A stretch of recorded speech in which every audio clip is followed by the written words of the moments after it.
მოგესალმებით ქალბატონებო და ბატონებო, ჩვენო ძვირფასო ტელემაყურებლებო. ვაგრძელებთ საავტორო გადაცემათა ციკლს საუბრები ჟურნალისტიკაზე. სიმართლე სიკეთით. 1991 წლის 3 მაისს აფრიკული ქვეყნების ჟურნალისტები შეიკრიბნენ ნამიბიის დედაქალაქ ვინდჰუკში რეგიონალურ სემინარზე. სემინარს განეხილა თავისუფალი და პლურალისტური მედიის მასობრივი ინფორმაციის საშუალებების გამოცემისთვის ხელის შეწყობის საკითხები. ამ სემინარზე მათ მიიღეს ვინდჰუკის დეკლარაცია. ყველასათვის ცნობილი ვინდჰუკის დეკლარაცია, რომელიც შეიცავდა მოწოდებას სხვა ყველა სახელმწიფოს მთავრობებისადმი, რომ უზრუნველეყოთ თავის მედიის თავისუფლება და მისი დემოკრატიული ბუნება. 2 წლის შემდეგ 1993 წლის 21 დეკემბერს გაეროს გენერალურმა ასამბლეამ იმდენად მნიშვნელოვნად ჩაათვალა ამ სემინარზე მიღებული დადგენილებები, რომ დააწესა 3 მაისი თავისუფალი მედიის მსოფლიო დღედ. ასე რომ 3 მაისი თავისუფალი მედიის დღესასწაულია ჩვენს პლანეტაზე. ულოცავთ ჩვენს კოლეგა ჟურნალისტებს და საზოგადოებას ჩვენს პროფესიულ დღესასწაულს. ამ და სხვა მნიშვნელოვან საკითხებზე სასაუბროთ მოვიწვიეთ სტუდიაში ჩვენი დიდი მეგობარი და კოლეგა, სოციალურ მეცნიერებათა დოქტორი, მას კომუნიკაციის მიმართულებით, პროფესორი აკაკი სიხარულიძე. მადლობთ ბატონო აკაკი ჩვენ სტუდიაში მოგბრძანებისთვის და აქვე მინდა რომ კიდევ ერთხელ მიულოცოთ ჩავლილი იუბილე ბატონო აკაკის ახლახანს. ლამის ნახევარი საქართველო გილოცავდა სოციალურ ქსელში და მინდა განსაკუთრებით გამოვყო ჩვენი ძვირფასი საერთო მეგობრის ბატონი რეზო ბალანჩივაძის სიტყვები. ბატონო კაკო, გილოცავთ. მოლოცებს ეთყობა, რომ ლოცავენ კარგ კაცს, წესიერ კაცს, თავმდაბალ კაცს, ყველას რომ უყვარს. ასეთი პოპულარობის მოპოვება ადვილი არაა. ამას ორი რამ სჭირდება უცილობლად. წესიერება და კეთილი გული, რომლებიც თქვენ ღვთისაგან გაქვთ ბოძებულიო. რა უნდა დავამატო ჩემო კაკი? ასეთ დახასიათებას, ხო? მიხარია რომ დღეს ჩემი რესპონდენტი ბრძანდებით. და ასეთი მექნება პირველი შეკითხვა თქვენთან.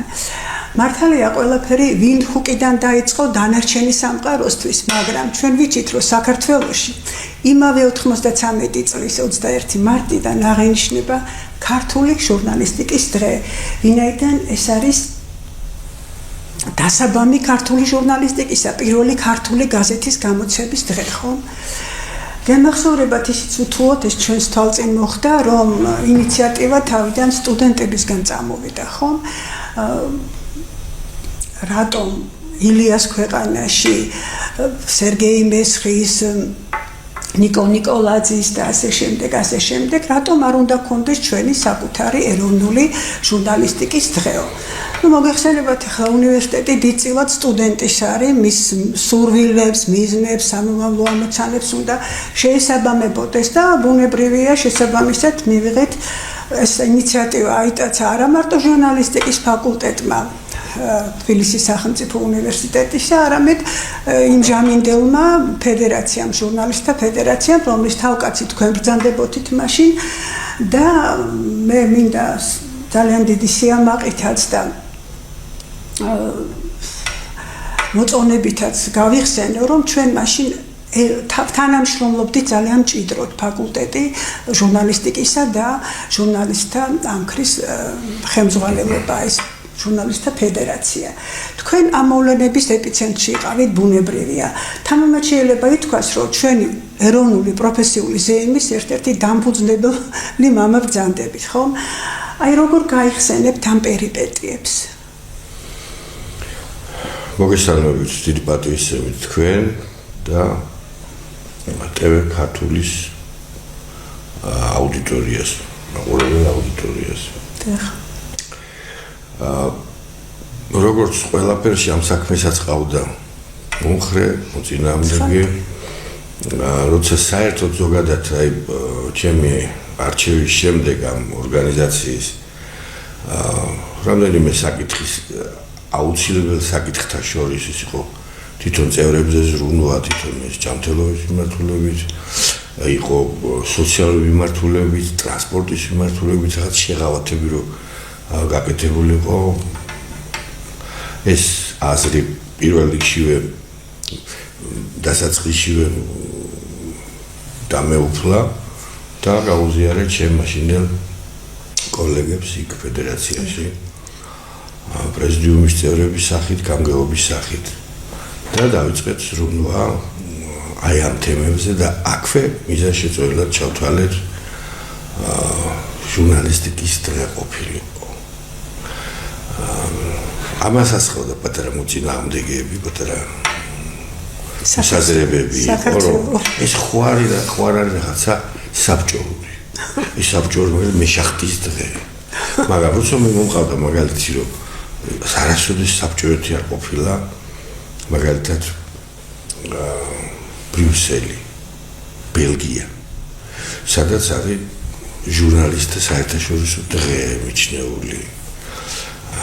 არასოდეს არ ყოფილა აი თქვენაც ბრძანეთის ევროპის პრესის დღედ 3 მაისის დაწესება და საბჭოური არ ყოფილა ევროპა. შეხედულობაში მაგ დასავლეთ ევროპა თუნდაც მას პირველად მათაღიარეს ეს და მაგ და ბევრი რამ კიდე.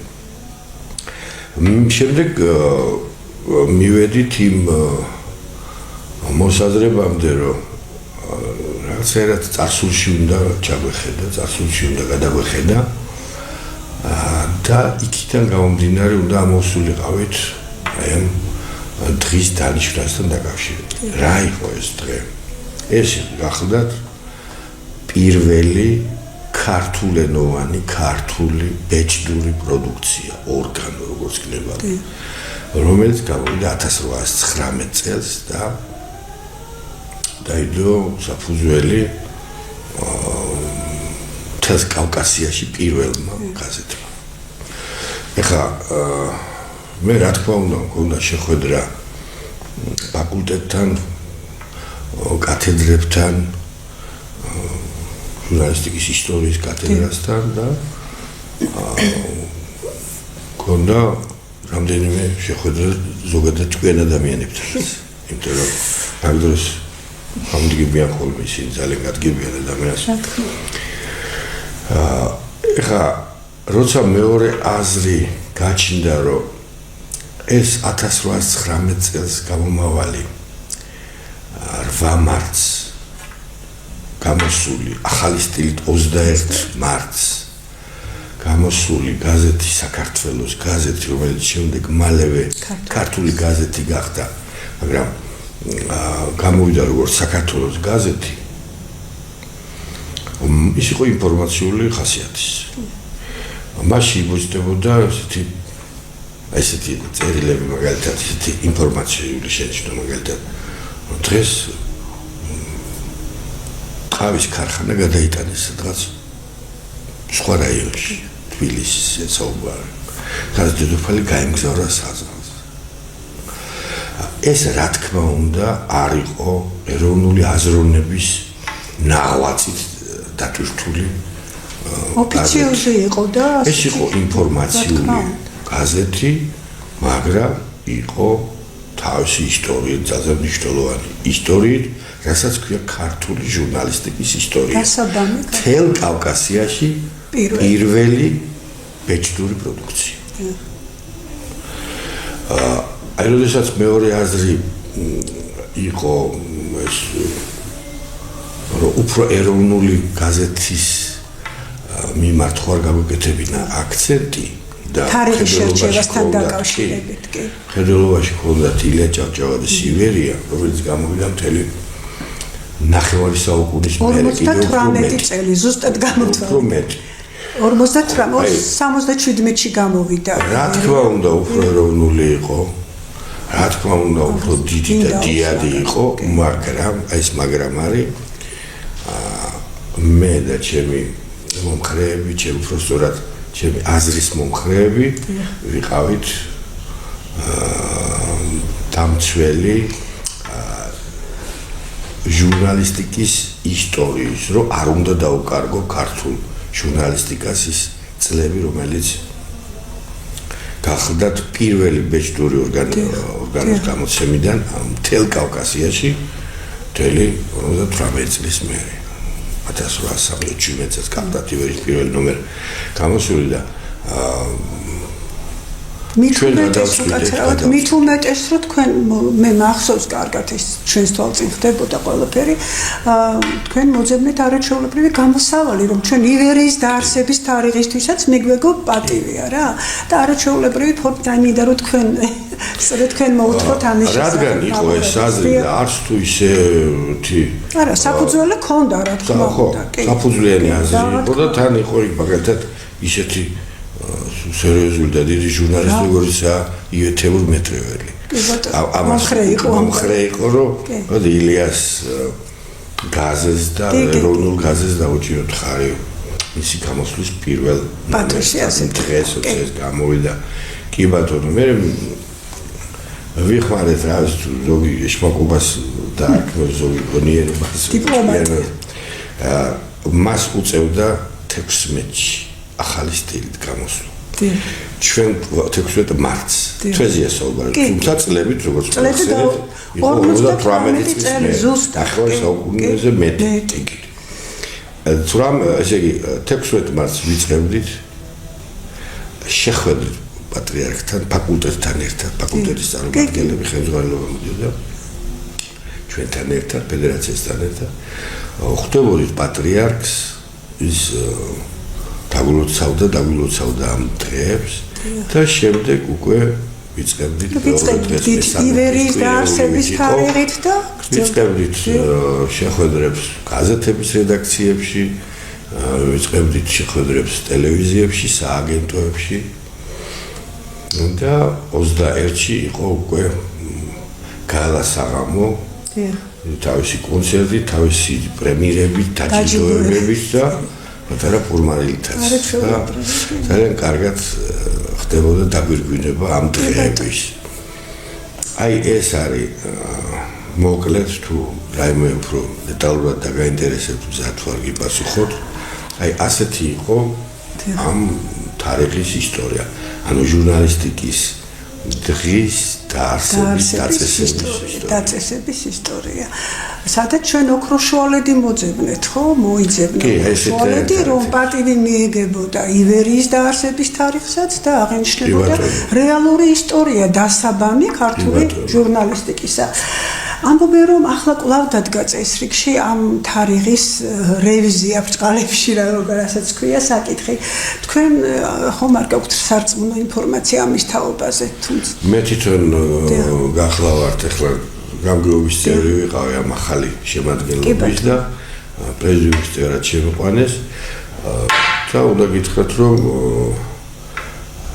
ფედერაცია საქართველოს ჟურნალისტთა შემოქმედებითი კავშირი რომელიც ეწოდა ამ ფედერაციას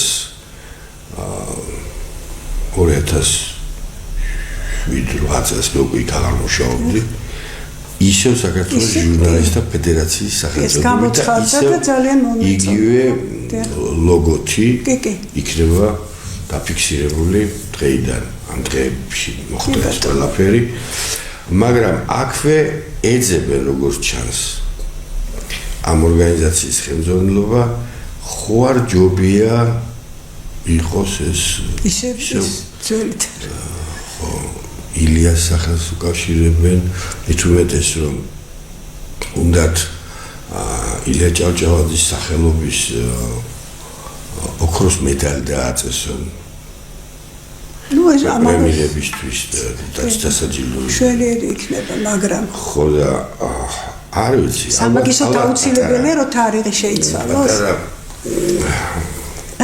აზრთა ჯახი მაინც მოგვიწევს მაინც მოგვიწევს მე ვერ გეტყვით ყველა მოღებული ვიბრძოლები თუ საინტერესო არგუმენტირებული კარგად მოფიქრებული რომ უძახიან ხოლმე დღეს შეფუთული კარგად შეფუთული მოსაზრებები იქნება არგუმენტებით რომ შეიძლება ეს დღე გადავიდეს რამდენიმე დღე თუ კან, იმიტომ რომ ეს ილია ჭავჭავაძის ივერია სწორედ ამას უკავშირდება. მე რა თქმა უნდა არ ვიქნები წინააღმდეგ, ვნახოთ. კი ბატონო, თუ შეიძლება ჩემს პოზიციასაც გავუხატო ამასთან დაკავშირებით, იმიტომ რომ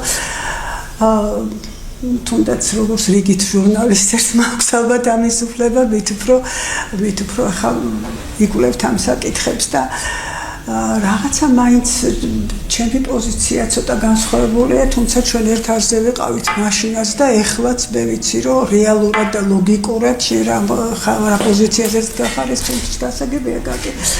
უბრალოდ ახლა რა თქმა უნდა დისკუსიაში, დიალოგში უნდა მიზანი ორივე მხარის უნდა იყოს ჭეშმარიტების დადგენა, ხომ? ჩვენი მიზანი ეს არის, მაგრამ ამ ჭეშმარიტების დადგენის გზაზე ჩვენი არგუმენტები გვაქვს, განსხვავებული აზრის მქონე თავიანთი არგუმენტები და მე მინდა რომ მოგახსენოთ ჩემი პოზიცია ამის თაობაზე, ვფიქრობ, დიდი შეცდომა იქნება ამ თარიღის შეცვლა. ქართული მედიის ისტორია იწყება პირველი ქართული გაზეთით. 1819 წლის 21 მარტს. ამაზე ჩვენ ერთ განსხვავებული აზრი არ აქვს, ხო? ამ გამოცემის შეფასება, მისი ღირსება, ნაკლოვანება სხვა საკითხია. ხა ივერიის გამოცემა თავისთავად დიდი თარიღია, რა თქმა უნდა, ქართული ჟურნალისტიკის ისტორიაში, მაგრამ ეს როგორც უკვე ბრძანეთ, მოხდა 58 წლის შემდგომ. რა, ანუ ჩვენ ისტორიას დარგის არსებობისა უნდა დავაკლოთ 58 წელი. და აი აქ მე მოვიყვან ასეთ შედარებას პარალელს ამერიკული ჟურნალისტიკის ისტორიასთან. 1690 წელს კემბრიჯში, ამერიკის კემბრიჯში, მასაჩუსეტსის შტატში გამოდიოდა ერთგვერდიანი ცნობის ფურცელი. ეს იყო ინგლისელი კოლონიზატორების მიერ დაარსებული ოფიციოზი. ეხლა თუ საქართველოს რუსეთის კოლონია იყო და ოფიციოზი იყო ეს პირველი ქართული გაზეთი, თუმცა ჩვენ კარგად ვიცით ისტორიიდან, რომ ინიციატივაც ქართული თავადაზნაურობისგან და იგივე ილია ჭავჭავაძისგან წამოვიდა და ბევრიც იშრომეს, რომ ეს პირველი ქართული თუნდაც ქართულენოვანი ბეჭდური გამოცემა ყოფილიყო და ამით სათავე დასდებოდა ქართული ჟურნალისტიკის ისტორიაზე. ასევე ამერიკა მაშინ მე-17 საუკუნეში იყო ინგლისის კოლონია და კოლონიზატორული ერთგვერდიანი ცნობის ფურცელი ვიმეორებად 1690 წელს გამოვიდა და იარსება ერთი წელიც კი არ უარსებია. აი გუბერნატორმა გააუქმა, არათუ გააუქმა, აგრძალა ეს ერთგვერდიანი ცნობის ფურცელი. კოლონიზატორული შინაარსისა გამო. ერთი წლის შემდეგ უკვე პირველი მრავალგვერდიანი ამერიკული გაზეთი გამოვიდა. ისეთი, რომელიც აკმაყოფილებდა მათ ეროვნულ თავმოყარეობასაც მეტნაკლებად იცით და აი თითქოს აი აქედან უნდა დაწყებულიყო ამ ლოგიკით ამერიკული ჟურნალისტიკის ისტორია, მაგრამ ამ დიდმა ამერიკამ, რომელსაც ჩვენ ბევრ რამეში ვბაძავთ, არის თუ არ არის მისაბაძი ხშირად, მაგრამ რატომღაც ეს რჩება მხედველობიდან, რომ მათ ერთი წელიც კი არ დაუკარგეს დარგის ისტორიას და ათვლა ამერიკული ჟურნალისტიკისა იწყება აი ამ სწორედ ოფიციოზით, ამ ერთგვერდიანი ცნობის ფურცლით. აი მახსენდება უნებურად ჩვენ ორივე ვიცი ჩვენი უფროს თაობელი ქალბატონის ჟურნალისტი აღკომელი ეთირსახვაძეს აქვს ასეთი სტრიქონები თავის ლექსში უდარდელობა მილიონერის ჩვენი ქართული სიმშვენიერე. მე სულ ეს მახსენდება ამასთან დაკავშირებით. უდარდელობა მილიონერის ჩვენი ქართული სიმშვენიერე. მე მგონია რომ არა გვაქვს ამის უფლება. ნუ ეს ჩემი პირადი აზრია, რომელიც ან გაიზიარებენ ან არ გაიზიარებენ და ამასთან მინდა ისიც გავიხსენე, რომ ოფიციალური სამთავრობო გამოცემები იყო ფაქტობრივად იულიუს კეისარის აქტა დიურნაც, ხო? იულიუს კეისარი გამოსცემდა თავის ბრძანებებს, განკარგულებებს და იქ იყო რაღაცა ვაჭრობასთან დაკავშირებული სოციალური პრობლემების ამსახველი მასალები. ეს ოფიციოზი იყო ეს თავისთავად. ასევე იმჟამიდელი სახელმწიფო მდივნის კარდინალ რიშელიეს ნებართვით დაარსებული და მკაცრი ცენზურის პირობებში გამომავალი პირველი ფრანგული ჟურნალისა და გაზეთიც, ხომ? ოფიციოზი იყო ისიც და ისიც. აღარაფერს ვიტყვი პროპაგანდისტული მიზნით რიშელიეს მითითებით შექმნილ ფრანგულ აკადემიას, ხო? და ძალიან შორს წაგვიყვანს ერთ საუბარი, მაგრამ არც იტალიაში, არც საფრანგეთში არავის მოსვლია აზრად, რომ აქედან არ დაეწყო თათვლა შესაბამისი ჟურნალისტიკის ისტორიისა, ყველა უფრთხილდება ამ თავის ფესვებს, ამ პრიორიტეტს, რომ ცოტა ხნით, აი როცა რეალურად დაიწყო ისტორია ჟურნალისტიკა, კარგი თუ ავი, ეს უკვე სხვა საკითხია, ხო მართალია. აი ამის თქმა მინდოდა და ნაპოლეონის ან გარიბალდის შემდგომი გამოცემებით არ დაუწყიათ დარგის ისტორია ამ ქვეყნებში. აქვე თუ თავს შეგაწყენ თქვენ კარგად გარანტია გაზრდით, როცა დაიწყება დებატები ამ თემაზე, თქვენ აუცილებლად იქნებით ჩართული. თქვენ იქნებით ჩემო მხრეთა შორის. არა, თქვენს არა, ჭეშმარიტებისკენ მინდა რომ ვიყო ჩემო კაკი. ხო და ჩვენ ვცდილობთ ჩვენი არგუმენტებით რა თქმა უნდა, მე გვაქვს არაჩვეულებრივი საგანი, მაინც იქავარ მე, რა ვქნა 50 წლიანი გამოცდილება თავისას წინვალე საგანი გვაქვს საჯარო გამოსვლა დებატები. აი ნეტა ზოგიერთ პოლიტიკოს ზოგიერთ ჟურნალისტ და ძალიან ბევრ ჟურნალისტის საგანი კონდეს ჭეშმარიტების დადგენა უნდა იყოს ორივე მხარის მიზანი. ორივე მხარის მიზანი. მე სხვა მიზანი არ გამაჩნია, უბრალოდ მენანება რომ ჩემი ქართული ჟურნალისტიკის ისტორიას ნახევარ საუკუნეზე მეტი დაუკარგოთ. ისტორიის არსებობას, თორემ ხა ივერიის ფასი ვინ უნდა იცოდეს კვლევარზე უკითხო მართალია, წარმოუდგენელია და რაზეა ლაპარაკი, მაგრამ იგივე ილია იყო იმ პირველი ქართული გაზეთის დაარსების და ვიცი ჩვენ კულუარული ინფორმაცია, რომ სწორედაც აი ამ რუსეთის წარმომადგენლებთან ძალიან ბევრი იომა და იბრძოლა და ხან ავად და ხან კარგად ცდილობდა რომ აი საქართველოს ჭირდება ბეჭდური გამოცემა და ის ამის მომხრე იყო და ამდენად იგივე ილიას ხსოვნის პატივისცემაც იქნება რომ ჩვენს მის ნაამაგარ ჟურნალისტიკას თუ ილიას გზით მავალი ხალხი ვართ არ დაუკარგოთ ეს ხომ ამიტომ აი ჯანსაღ დისკუსიაში არგუმენტების მიღება გაბათილების ესეთ დელიკატურ რეჟიმში ალბათ მივალ ჭეშმარიტებამდე მე მაგის იმედი მაქვს და ეხლა მინდა დავიმოწმო აი ჩვენი კოლეგა ასევე ჩვენი პროფესორი თამაშ ჯოლოგოა რომელიც დღეს ცოცხალ მეცნიერთა შორის ეს არავის ეწყინება ყველასთვის მისაღები არის ერთ-ერთი პირველთაგანი მკვლევარი და ავტორიტეტი ხომ აი მისი მონოგრაფია ქართული ჟურნალისტიკის ისტორია ახალი სახელმძღვანელო გვიდეს წინ და რას ვკითხულობთ იქ სადაც ის პუნქტობრივად არგუმენტირებულად ასაბუთებს რომ ცხადია ეს იყო ოფიციოზი ცხადია ეს იყო კოლონიზატორული პრინციპების გამტარებელი და მიზანი იყო ამის დაარსებისა ყოველ შემთხვევაში რუსეთის მხრივ რომ აი ამ რუსულ სივრცეში იდეოლოგიურად შეეყვანათ საქართველოს ხო პროპაგანდა იცით თქვენ და ზოგადად მედია უძლიერესი იარაღია სიტყვით დარწმუნების ხელოვნების თვალსაზრისით რომ ადამიანი მიიმხროს და სიტყვით ყველაზე ძლიერი იარაღი დაიყენოს გვერდით არა მიზანი მათი ეს იყო რა თქმა უნდა მაგრამ ყველაფრის მიუხედავად როგორ დასკვნას გვთავაზობს ბატონი თამაზი პირველი ქართული გაზეთის დანიშნულებისა და მნიშვნელობის შეფასებისას უპირველესად ის უნდა აღინიშნოს, რომ მართალია იგი არსებითად საქართველოში ახალ დამკვიდრებული რუსული რეჟიმის ინტერესებს გამოხატავდა, მაგრამ ამავდროულად მან საფუძველი ჩაუყარა ქართულ ჟურნალისტიკას და ამდენად ისტორიული თვალსაზრისით საქართველოს გაზეთი საგანგებო მნიშვნელობის მოვლენად უნდა ჩაითვალოს. არა მარტო ქართული პრესის არამედ ზოგადად ახალი ქართული კულტურის ისტორიაში. საქართველოს გაზეთმა საფუძველი ჩაუყარა კავკასიურ პრესასაც, რაც თქვენ ბრძანებთ. რამდენადაც მანამდე კავკასიაში არც ერთი გაზეთი თუ ჟურნალი არ გამოცემულა. სხვათა შორის 1819 წლისათვის რუსეთის იმპერიაშიც ამ დიდი იმპერიაში, დამპყრობლის იმპერიაში, გარდა პეტერბურგისა და მოსკოვისა, გაზეთები მხოლოდ ყაზანში, ხარკოვსა და ასტრახანში გამოდიოდა. იცით, აი სადღაც მეხუთე ვართ ჩვენ აი ამოდენა სივრცეში. აი ამის არ გაფრთხილება, არ დაფასება, ამის იგნორირება მე პირადად ერთ რიგით ჟურნალისტს ვიბაჩნია არასწორად, არალოგიკურად, არაარგუმენტირებულად. ნახოთ, დიალოგში კამათში გაირკვევა ჭეშმარიტება და მე რა თქმა უნდა თუ კი როგორღაც თქვენი თქმის არ იყოს, ისინი დაასაბუთებენ და ხა ილიას მეტლის დაწესება ძალიან დიდი ბედნიერებაა და რა თქმა უნდა მივესალმები ყველანაირად ვინ იქნება ამის წინ, მაგრამ ამისთვის არ არის აუცილებელი რომ ჩვენ გავაყალბოთ ისტორია და ნახევარ საუკუნეზე მეტი დაუკარგოთ ჩვენი დარგის ჟურნალისტიკის ისტორია საქართველოში, ხო მართალია. მე ასე ვფიქრობ.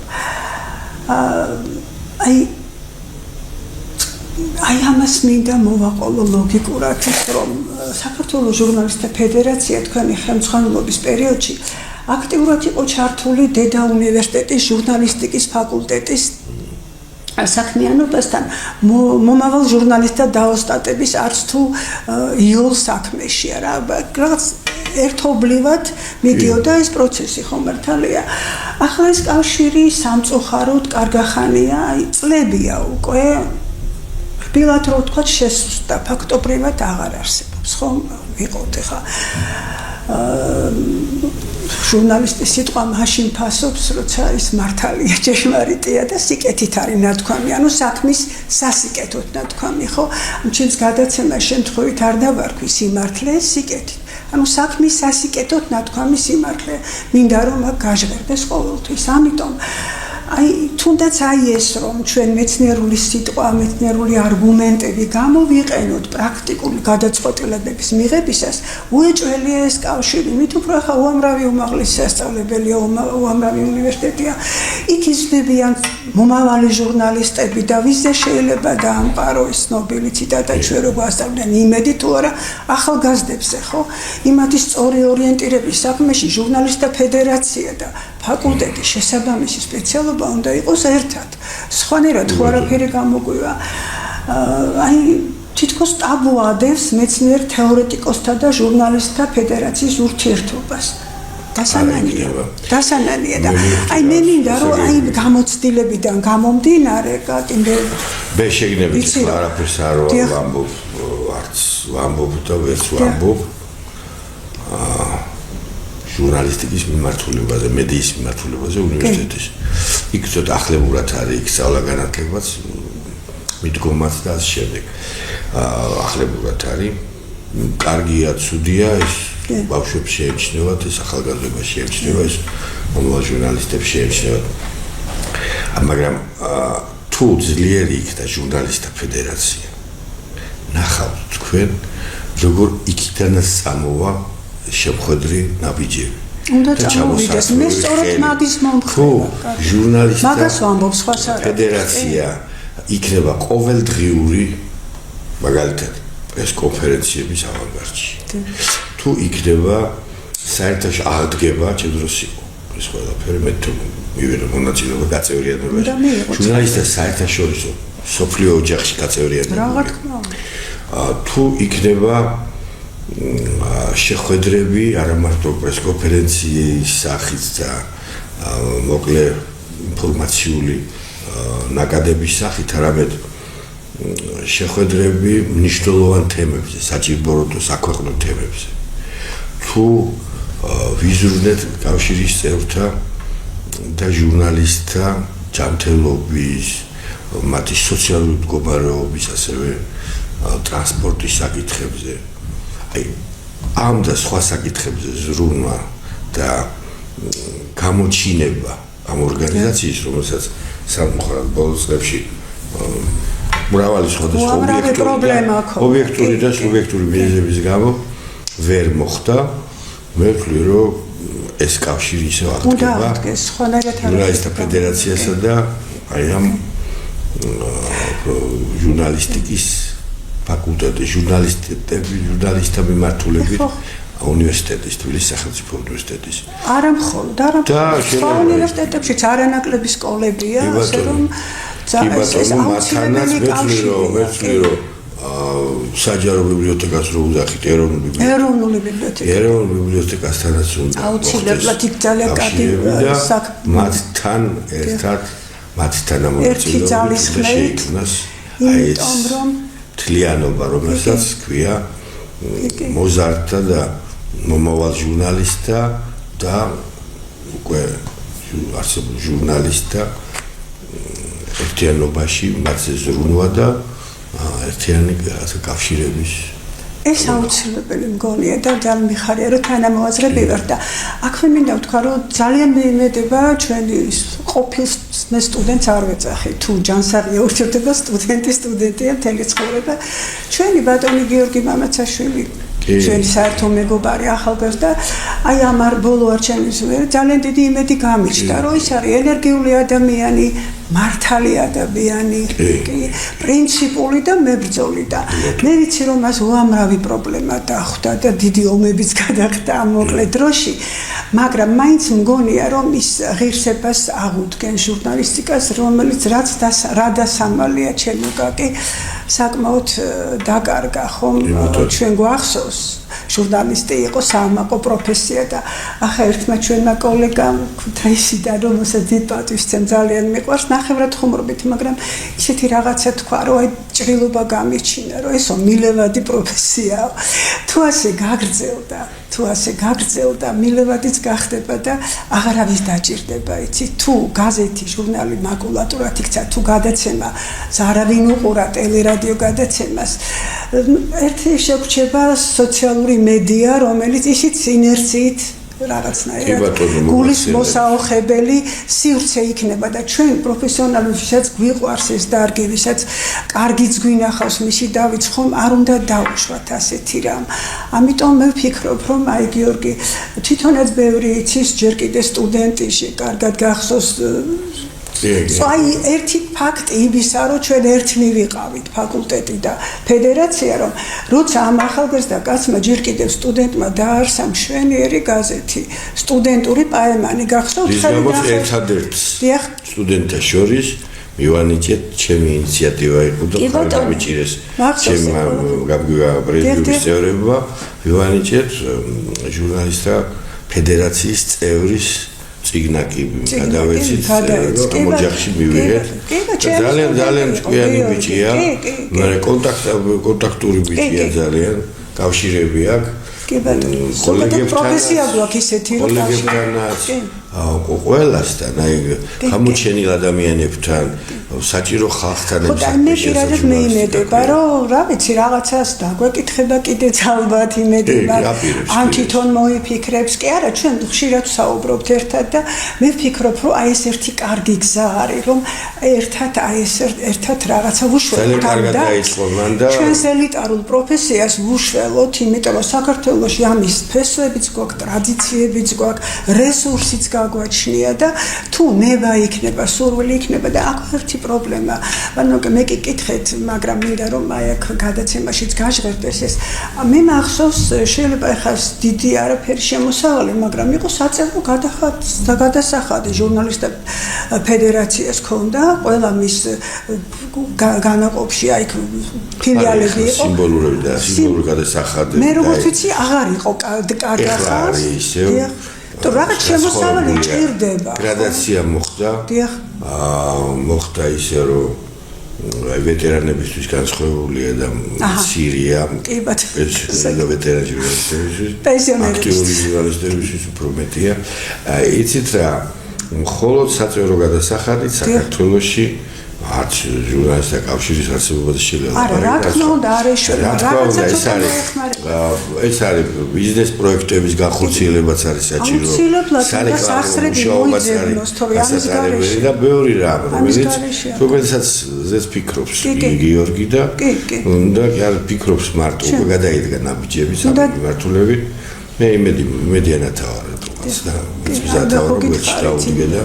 დიდი სიამოვნებით, იმიტომ რომ ეს ჩვენი პროფესია, ჩვენი საქმე და რაც თავი არის ძალიან ელიტარული და კარგი პროფესია, კარგი და საცოდაობაა რომ ეს ასევე ფუნქციოთ არსებობდეს.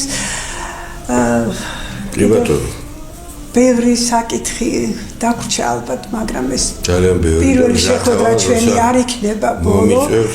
დიდი სიამოვნებით ჩვენ გიხილავ ჩვენ სტუდიაში, იმიტომ რომ პროფესიონალების საზრი იქნება ძალიან მნიშვნელოვანი და ალბათ წაადგება ჩვენს პროფესიას, ჩვენს ფედერაციას, ჩვენს მომავალს დარგისას. უღმესი მადლობა მობრძანებისთვის, საინტერესო საუბრისთვის. მადლობა თქვენ მოწვევისთვის. მომავალ ხუთშაბათამდე გემშვიდობებით ჩემო ძვირფასო მაყურებლო.